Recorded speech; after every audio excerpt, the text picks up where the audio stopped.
Hi friends, எல்லோருக்கும் வணக்கம். எல்லோரும் எப்படி இருக்கீங்க? எல்லோரும் நல்லா இருப்பீங்கன்னு நினைக்கிறேன். இன்றைக்கி என்ன வீடியோனா, நான் வந்து மட்டன் பிரியாணி செய்ய போகிறேன். ஒரு 2 டைம் தான் செஞ்சுருக்கிற, வாழ்க்கையிலேயே செஞ்சதே இல்லை. சிக்கன் பிரியாணியும் செய்ய மாட்டேன். இந்த டைம் வந்து சுகாஸ் சேர்த்து எதர்ச்சியா என்னது இன்னைக்கு காலையில் என்ன சமையல்னு கேட்டு அவரைக்காயின்னு சொன்னேன்னா, என்னவோ எப்போ பாரு இப்படியே செஞ்சுட்டுருக்கிற, எதுவும் வெரைட்டியே செஞ்சு தர மாட்டேயா அப்படின்னு கேட்டுச்சு. என்ன வேணும் அப்படின்னா, காளான் பிரியாணி வேணும் அப்படின்னு கேட்டுச்சு. அதனால் நான் செய்ய மாட்டேன்ல, சிக்கன் மட்டனில் செஞ்சதில்லை, அதனால அப்படி கேட்குது. சரி, இன்னைக்கு மட்டன் எடுத்து நம்ம பிரியாணி செஞ்சு வச்சிடலாம் அவங்க வரக்குள்ள அப்படின்னு சொல்லி, எப்படி வரப்போகுதுன்னு தெரியல. இந்த தக்காளி சாப்பாட்டவே செஞ்சு செஞ்சு பிரியாணி செஞ்சதே இல்லையா, அதனால் பயமாக இருக்குது.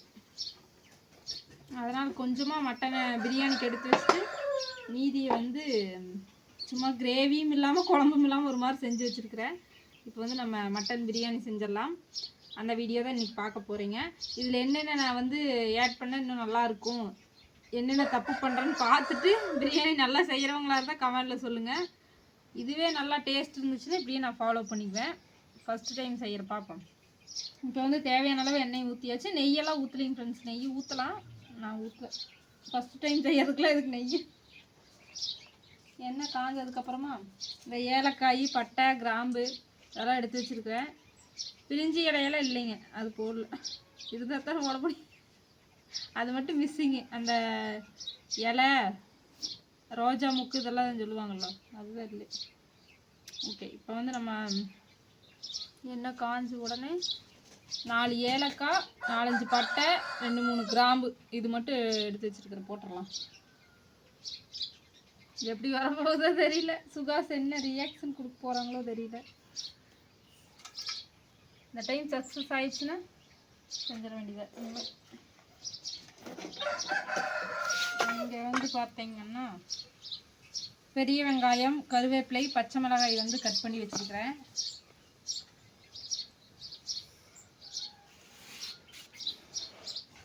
அடுத்தது வந்து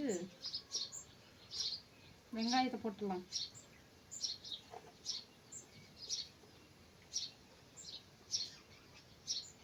நல்லா மனமே வரமாட்டேங்குது ஏலக்காய்.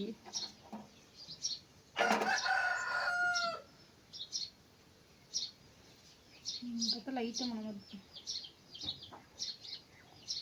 இப்போ வந்து நம்ம போட்டுடலாமா? பெரிய வெங்காயம் வந்து ஒரு 4 கட் பண்ணி வச்சேன் ஃப்ரெண்ட்ஸ். அது ரொம்ப பெருசு இல்லை, மீடியம் சைஸு.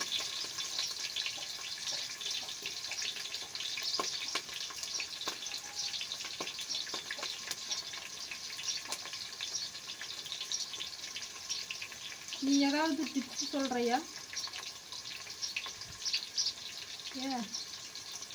ஏதாவது சொல்லு என்னுடைய பங்குக்கு.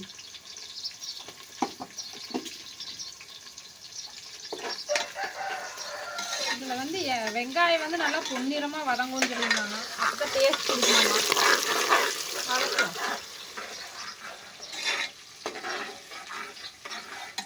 இதில் பிரியாணிக்கு வந்து எப்போவுமே வெங்காயம் எந்த அளவுக்கு நல்லா வதங்குதோ அதுக்குன்னு கருகு விட்டுருக்கூடாது. கருகிறதுக்கு முன்னாடி ஒரு ஸ்டேஜ் இருக்குங்களா, அந்த மாதிரி வதக்கினா தான் டேஸ்ட் கொடுக்கணுமா. முன்ன பின்ன செஞ்சிருந்தா தான் நம்மளுக்கு தெரியும். எனக்கு இன்னும் அதில் ஒன்றும் உடன்பாடுகள் இல்லை, உங்களுக்கு தெரிஞ்சா சொல்லுங்க. என்ன தெரியுது, நீங்கள் தான் வாய் திறக்கவே மாட்டேங்க, அப்படியே மௌன விரதத்தில் இருக்கிற மாதிரியே இருக்கிறீங்க. தக்காளி சாப்பாடா இல்லை என்னது? நீ வாய் திறக்காமே இருந்துச்சு, வாய் மூடிட்டே போற. தக்காளி சாப்பாடா இல்லை.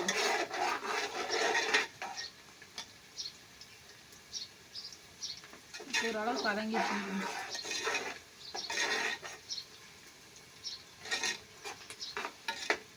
போதும். இப்போ பச்சை மிளகாய் போட்டுடலாம். இது பாருங்க, பச்சை மிளகாய் பழுத்து போச்சு. ஏதோ கடமைக்கு செய்யறேன்னு நினைக்காதீங்க, வீட்டில் இதுதான் இருக்குது, அதனால அதை வச்சு செய்யறேன். மற்றதெல்லாம் பர்ஃபெக்டாக இருக்குது, இது மட்டும் கொஞ்சம் மிஸ்ஸிங். கருவேப்பிலை போட்டுக்கலாம். சொல்லியிருந்த போய் பட்டை வாங்கிட்டு வந்துருப்போம்லாப்பா. பட்டையெல்லாம் இருக்குது, பட்டை, அது கிராம்பு, சோம்பு எல்லாம் அரைச்சி வச்சிருக்கிறேன். இஞ்சி பூண்டு எல்லாம் அரைச்சி வச்சிட்டேன். அந்த இலை இருக்குங்களா பிரியாணியில், பெருசா பிரியாணிலையா, எப்பா இதெல்லாம் இப்போ வந்து புதினா கொஞ்சம், கொத்தமல்லி கொஞ்சம் போட்டுக்கலாம். மறுபடியும் கொஞ்சம் கொத்தமல்லி போடணும் லாஸ்ட்டில். இப்போ வந்து எண்ணெயில் வதக்கறதுக்கு மட்டும் போட்டுக்கலாம்.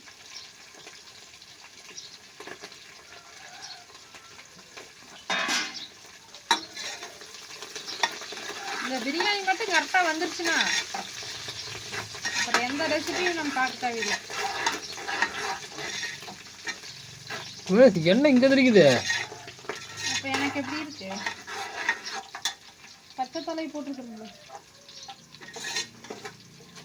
இப்போ வந்து இஞ்சி பூண்டு பேஸ்ட்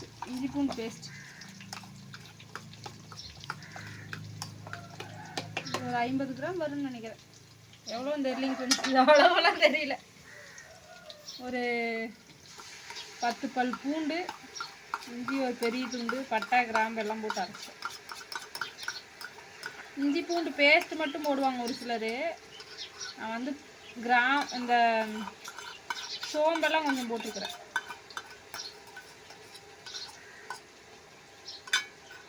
வந்து இது பச்சை வாசம் போகிற அளவுக்கு வதக்கிக்கலாம். நான் உண்மையாலுமே வீடியோவெல்லாம் பார்க்கவே இல்லைங்க ஃப்ரெண்ட்ஸ் யூடியூப்பில். நம்ம தக்காளி சாப்பாடு செய்கிறோம்ல அது மாதிரியே, அதான் வெஜ் பிரியாணி செய்கிற மாதிரியே எல்லாம் எடுத்து ரெடி பண்ணி வச்சுட்டு வீடியோ பார்த்தா ஒவ்வொரு வீடியோவில் ஒவ்வொரு டிப்ஸு சொல்லி வச்சுருக்குறாங்க. ஒவ்வொரு பொருள் ஒவ்வொரு அளவு சொல்கிறாங்க. ஆனால் நம்மளா ஒரு அளவு போட்டால் தான் கரெக்டாக வரும்ட்டு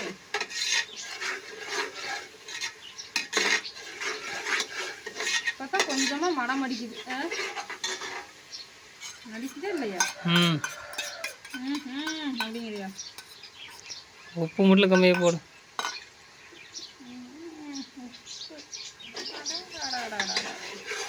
கம்மியாக போடுறதா அளவாக போடுறதா? கம்மியாக இருந்தாலும் பரவாயில்ல, அதிகமாக போட்டுறதா? கம்மியாக இருந்தாலும் நல்லா இல்லாமல் தான் இருக்கும். அது ஒரு டைமு எப்போ சுகாஷ் குழந்தைய இருக்கும்போது எப்பயோ ஒரு டைம் செஞ்சு உப்பை வாரி வழங்கி விட்டேன். அதனால் சொல்கிறியா? அதை மறக்கவே மாட்டேங்கிறேன். அதுக்கப்புறம் பிரியாணி செஞ்சால் தான் மறப்பங்கிறியா? அது பிரியாணி சாப்பிட்ற ஆசையே போச்சு, கடையில் சாப்பிட்றதில்ல. ஆக்டிங் போடு பண்ணி ஒரு 10 ரூபாய்க்கு நடிச்சாலும் 100 ரூபாய்க்கு நடிக்காது. கொஞ்சமாக நடி. அதுக்கப்புறம் பிரியாணி செஞ்சுட்டே இருந்ததுன்னா அது மறந்துருப்பேன். நான் செய்யாத இல்லைங்கன்னா அது ஞாபகம். இப்போ வந்து மஞ்சள் தூள் ஒரு சிலர் போட மாட்டாங்க, நான் போடுவேன். மஞ்சள் தூள் கொஞ்சம், அதுக்கப்புறம் வரமிளகாய் தூள் கொஞ்சம், சாம்பார் பொடி, ரசப்பொடி,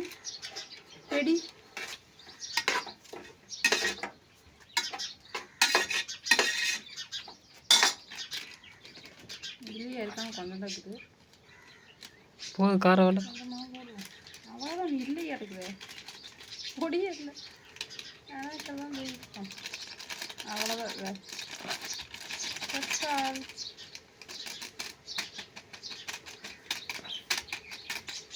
வந்துட்டு அரிசி காணமே. அரிசியெல்லாம் இருக்குது. வெயிட் அண்ட் சீ. அங்கே அரிசி இருந்தால் எடுத்து கொடுக்கணும். இரு என்ன இதெல்லாம் வதங்கணும். பிரியாணி மசாலா கொஞ்சம். அம்மா பிரேமில் தெரியுது.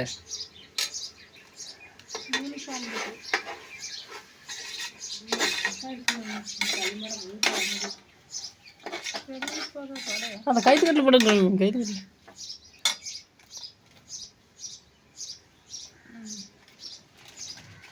இல்லைன்னா அந்த இளநீ வெட்டி கொடுக்கலாம் இல்லைங்க.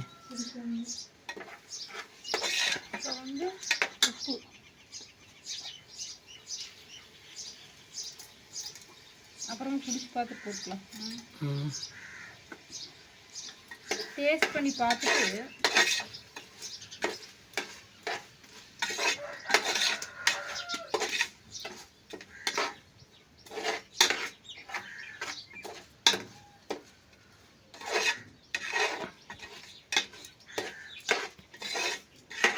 கமான் கலர்ஃபுல்லாக உள்ளதா எப்படி என்ன செஞ்சு வச்சு அது கருகன்னு இருக்குது. எது தீயில என்ன தீயுது உங்களுக்கு? கருவேப்பிலை உள்ள உள்ள போட்டாத. கருகவெல்லாம் இல்லை, கலர் புதினா கலர்.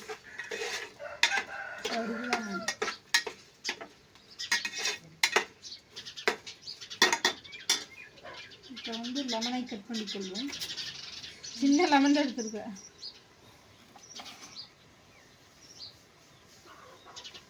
என்னமா நினைக்கிற மட்டன் பிரியாணி பற்றி? மட்டன் பிரியாணி பற்றி நான் கொடுக்காதீங்க அப்படிங்கிற. எங்களுக்கு குழம்பா வச்சா தான் பிடிக்குது, பிரியாணி ஐட்டமும் பிடிக்கிறதில்ல அவ்வளோ சீக்கிரம். சுகாஷ் வந்து அடிக்கடி கேட்டே இருக்கிறதுனால கடையில் வாங்கி வாங்கி கொடுத்துறது. நம்ம செஞ்சு சொதப்பெல்லாம் போயிடுச்சு என்ன பண்ணுறதுன்ட்டு விரும்பியும் யாரும் சாப்பிட்றது இல்லையா, கடையிலேயே கொடுப்போம் வாங்கி. ஆமாம், அதுக்கு இப்போ இது கலர் வரதுக்கு எதாவது புடி வாங்குவாங்களா? கேசரி பவுடர் அதெல்லாம் தேவையில்லை நமக்குலாம். கலர் முக்கியம் இல்லை, ருசி தான் முக்கியம். இதுவே கலராக தான் இருக்கு நல்லா. இந்த கலர் ஒத்தாதா?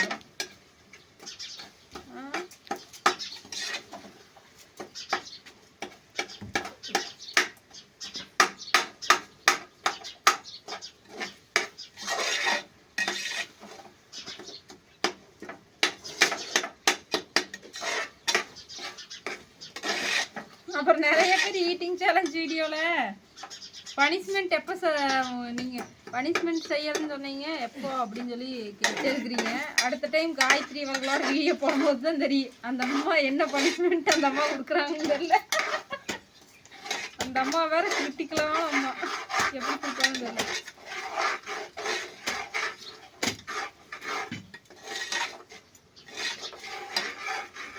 ஓகே, தக்காளி நல்லா வதங்கிச்சு. இப்போ வந்து மட்டன் ஏற்கனவே நாங்கள் கழுவி வைத்து விட்டோம். கழுவுலையும் நினைக்காதீங்க, அதை வந்து உள்ளே போட்டு கொள்கிறேன். ஒரு லைட்டாக வணக்கிறது இருந்துருக்கலாம், அதை சும்மா எண்ணெயில் போட்டு. இது சீக்கிரம் வந்துடும்ல சோத்தில் வேறு லைட்டு கம்மனீர் லூஸு இப்படிதான் தெரியும். நம்ம வந்து சிக்கனை வந்து எண்ணெயில் நல்லா வதங்க விட்டோம்னா சாஃப்ட் ஆகுது. மட்டனை வந்து எண்ணெயில் வதங்க விட்டோம்னா இறுகிது. வேகம் வந்துருமா சோத்துக்குள்ள வந்துருமா சீக்கிரம்? இல்லை, வேக விட்டுட்டு அரிசி போடணும். இப்பயே அரிசியெல்லாம் போடக்கூடாது. அதெல்லாம் சாஃப்ட்னஸ் ஆகிறப்ப அந்த தயிர் இப்போ வந்து இருங்க. மட்டனை போட்டோம்னா வேக விடணும், அதுக்கப்புறம் தான் தண்ணி ஊற்றி அரிசி விடணும். விசிலே வந்துடும் நினச்சிட்டியா? 3 விசில்லையே. பயங்கரமாக நாளாச்சு நினைக்கிறீங்க.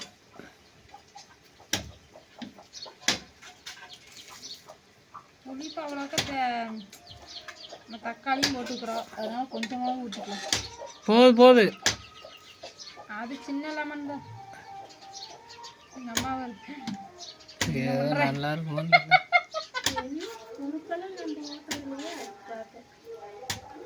லெமன் சாறு லெமன். இப்போ வந்து ஃப்ரெஷ்ஷான தயிர், குளிச்ச தயிரெல்லாம் ஊற்றக்கூடாது, ஸ்பாயில் ஆயிடும். அதனால் ஃப்ரெஷ்ஷான தயிர் ஊற்றுங்க. போதுமா? கடைசியில் தான் ஊற்றணும். இல்லை, தயிரெல்லாம் கடைசியில் தான் ஊற்றணுங்க.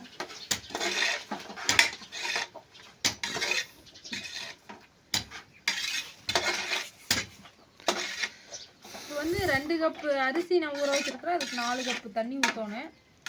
இப்போ வந்து இந்த மட்டனுக்கு வந்து கொஞ்சமாக தண்ணி ஊற்றி வேக விடணும்.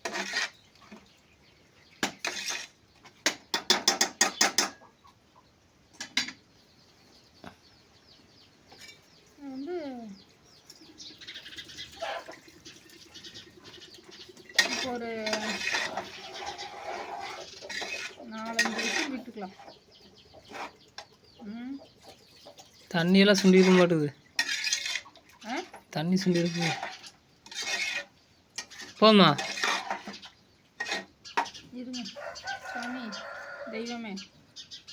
இப்போ வந்து நம்ம இதை மூடி வச்சு ஒரு 5 விசில் விட்டுட்டு அதுக்கப்புறமா நம்ம அரிசி போட்டு அளவு தண்ணி ஊற்றி உப்பு செக் பண்ணிட்டு அப்புறம் மூடி வச்சு அப்புறம் பிரியாணியை ரெடி பண்ணிடலாம். இப்போ இது கொஞ்சம் நேரம் வேகட்டும், அப்புறம் பார்க்கலாம். ஓகே ஃப்ரெண்ட்ஸ், இப்போ வந்து ஒரு 5 விசில் வந்துருச்சு. இன்னொரு விசில் வந்தோடனே நம்ம ஆஃப் பண்ணிவிட்டு அதுக்கப்புறமா அரிசி வந்து கழுவி வச்சுருக்குற அதை போட்டுக்கலாம். இன்னொரு விசில் வந்தோடனே ஆஃப் பண்ணிக்கலாம். அரிசியெல்லாம் போட்டுட்டு நான் அளவாக தண்ணி ஊற்றிட்டு அதுக்கப்புறமா உங்களுக்கு காட்டுறேன். ஓகேவா? வெயிட் பண்ணுங்கள் ஃப்ரெண்ட்ஸ். இப்போ பாருங்கள், அளவாக வந்து தண்ணி ஊற்றியாச்சு, உப்பு செக் பண்ணிட்டேன், மறுபடியும் கொஞ்சம் கொத்தமல்லி எல்லாம் தூவியாச்சு. இப்போ ஒரு கொதி வந்தோடனே மறுபடியும் உப்பு செக் பண்ணிவிட்டு லைட்டாக பத்தாமல் இருந்துச்சு, கொஞ்சம் போட்டிருக்கிறேன். இன்னொரு டைம் செக் பண்ணிவிட்டு நம்ம மூடி வச்சிடலாம். கொஞ்சம் கொதிச்சு வரட்டும். பார்க்கும்போது கலர்ஃபுல்லாக இருக்குது, சாப்பிட்டா தான் தெரியும் எந்த லட்சணத்தில் இருக்குது. ஃப்ரெண்ட்ஸ், இப்போ பார்த்தீங்கன்னா 3 விசில் வந்துடுச்சு. இப்போ நம்ம அடுப்பு ஆஃப் பண்ணிட்டு விசில் அடங்கினதுக்கப்புறம் சாப்பாடு எப்படி இருக்குன்னு பார்க்கலாம். ஃப்ரெண்ட்ஸ், இப்போ வந்து 3 விசில் வந்து விசில் அடங்கிடுச்சு. ஓப்பன் பண்ணிட்டேன். அப்பாடா, நான் நினச்ச மாதிரியே உதிரி உதிரியாக வந்துடுச்சு. நான் கூட குழஞ்சிருக்குமோன்னு பயந்தேன். இங்கே பாருங்க, பலான்னு இருக்குது. இது லைட்டாக கிண்டி விட்டுக்கலாம். பிரியாணியா? Mutton okay. இப்போ வந்து ரெடி ஆயிடுச்சு. நாங்கள் சாப்பிட்டு பார்த்துட்டு எப்படி இருக்குது டேஸ்ட்டுங்கிறத சொல்கிறேன். ஓகே ஃப்ரெண்ட்ஸ், இப்போ வந்து சுகாஸுக்கு வந்து சாப்பாடு போட்டாச்சு. அவங்க வந்து வெங்காயம் போட்டு தயிர் சாப்பிட மாட்டாங்க, அதனால் நெருந்தயிரே போட்டாச்சு.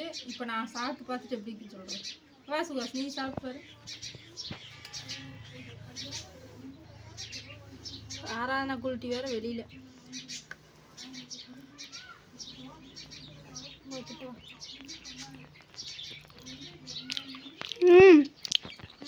சாப்பிடாமே அனுங்குற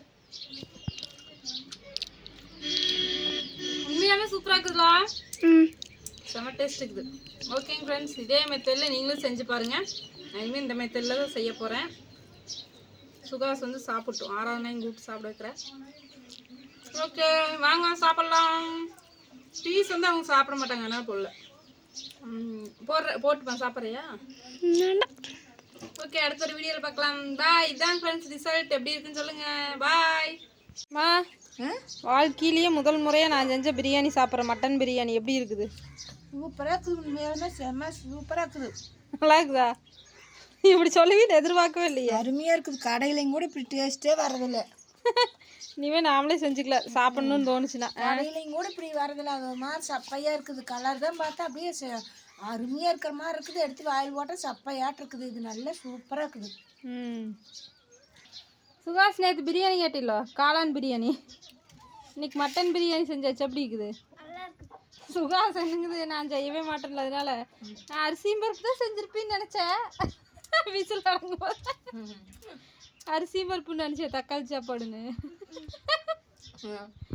சரி சாப்பிடு, போய் சாப்பிடு.